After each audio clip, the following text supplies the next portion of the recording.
মাঝে মাঝে আইসা কোন হুজুর ছেলের উপরে আসর করছে, তোমার বই তো আপনি ওই সময় তো ছেলের ঘরে আটকায় রাখেন নাই, মেয়েটার আটকায় রাখেন নাই, তো আসর বদ আসর তো তার উপর হবেই।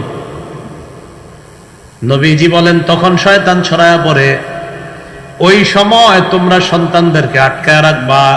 ফাইদা যাহাবা সাআতুম মিনাল ইশা, রাতের কিছু অংশ যখন চলে যায়, ফাখাল্লুহুম, তখন আবার তাদেরকে ছেড়ে দাও।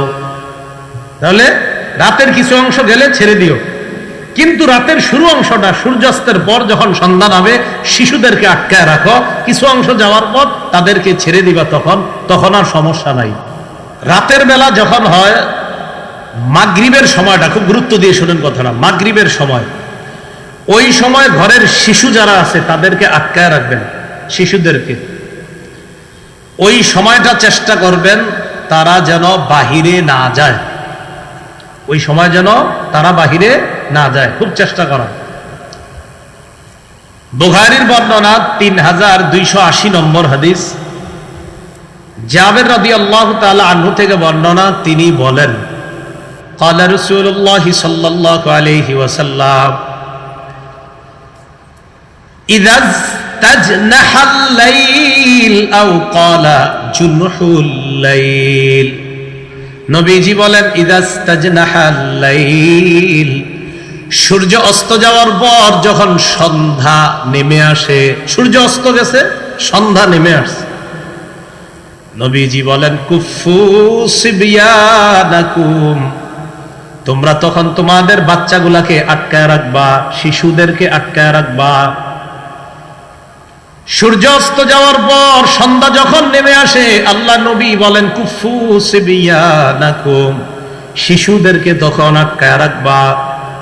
ফাইন্না শায়াতিনা তানতাশিরু হিনাইযিন, আল্লাহ নবী বলেন শয়তান তখন দুনিয়ার চারদিকে ছড়ায়া পড়ে। মাঝে মাঝে আইসা কোন হুজুর ছেলের উপরে আসর করছে, তোমার বই তো আপনি ওই সময় তো ছেলের ঘরে আটকায় রাখেন নাই, মেয়েটার আটকায় রাখেন নাই, তো আসর বদ আসর তো তার উপর হবেই। নবীজি বলেন তখন শয়তান ছড়ায়া পড়ে, ওই সময় তোমরা সন্তানদেরকে আটকায় রাখবা।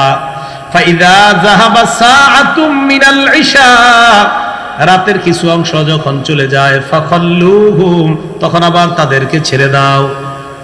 তাহলে রাতের কিছু অংশ গেলে ছেড়ে দিও, কিন্তু রাতের শুরু অংশটা সূর্যাস্তের পর যখন সন্ধ্যা নামে শিশুদেরকে আটকায় রাখো, কিছু অংশ যাওয়ার পর তাদেরকে ছেড়ে দিবা, তখন আর সমস্যা নাই।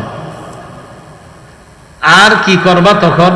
ওয়া আগলিক বাবাকা ওয়াযকুর ইসমাল্লাহ, ঘরের দরজাটা আটকায় দিবা বিসমিল্লাহ বলে। ঘরের দরজা আটকাবো কি বলে? রাতের বেলা আপনার বিবি ঘরের দরজা আটকায় রাখবে বিসমিল্লাহ বলে। আপনি যখন অফিস থেকে যাইবেন রাত 8টা 9টা 10টার দিকে, দরজা যখন নক করবেন, বিবি যখন দরজা খুলবে, খোলার আগে পড়বে বিসমিল্লাহ, দরজা বন্ধ করার সময়ও বিসমিল্লাহ, দরজা খোলার সময়ও বিসমিল্লাহ। তো নবীজি বলেন দরজা বন্ধ করবা, বিসমিল্লাহ পড়বা। এরপর ওয়াউকি সিকাআকা ওয়াযকুর ইসমাল্লাহ, তুমি যে গ্লাসে পানি পান করো ওই পান পাত্রটা ঢাইকা রাখবা বিসমিল্লাহ বলে। রাতের বেলা শোয়ার সময় পাশে গ্লাস রাখেন না, বিসমিল্লাহ বলে এটা ঢাইকা রাখবেন। এরপর নবী বলেন ওয়াখাম্মির ইনাআকা ওয়াযকুর ইসমাল্লাহ, তুমি তোমার বাসন তোষণ তরি তরকারি ভাতের ডেকচি গুলা বিসমিল্লাহ বলে ঢেকে রাখবা। ফ্রিজের মধ্যেও যদি রাখেন ঢাইকা রাখা দরকার।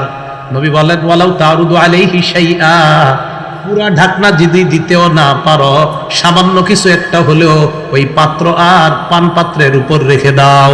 পুরা ঢাকনাটা নাই, আপনি কিছু একটা বিসমিল্লাহ বলে রেখে দেন, মানে পুরাটা ঢাকার মতো আপনার কাছে কিছু নাই, তো ছোট একটা কিছু হলো আপনি, নবী বলছে বাস কিছু একটা আপনি বিসমিল্লাহ বলে ওটার উপর রেখে দেন। কি কথাগুলো বুঝে আসছে সবার? পুরা আপনার কাছে পানপাত্র ঢাকার বড় কিছু নাই, তো নবীজি বলছে নাই ওয়ালাউ তারুজু আলাইহি শাইআন, ছোট কিছু হইল ওইটা ওখানে রাইখা দাও, বাকি বিসমিল্লাহ পড়ো। তো কথাগুলো মনে থাকবে নি সবার? তাহলে বিসমিল্লাহ পড়ে দরজা আটকানো, দরজা খোলা, পান পাত্রের উপরে কিছু রাখা বিসমিল্লাহ বলে, বাসন তোষণ ডেকচির মধ্যে ভাত আছে তরকারি আছে এগুলার উপরেও বিসমিল্লাহ বলে কিছু একটা রাইখা দেওয়া। আল্লাহ আমল করার তৌফিক দান করেন।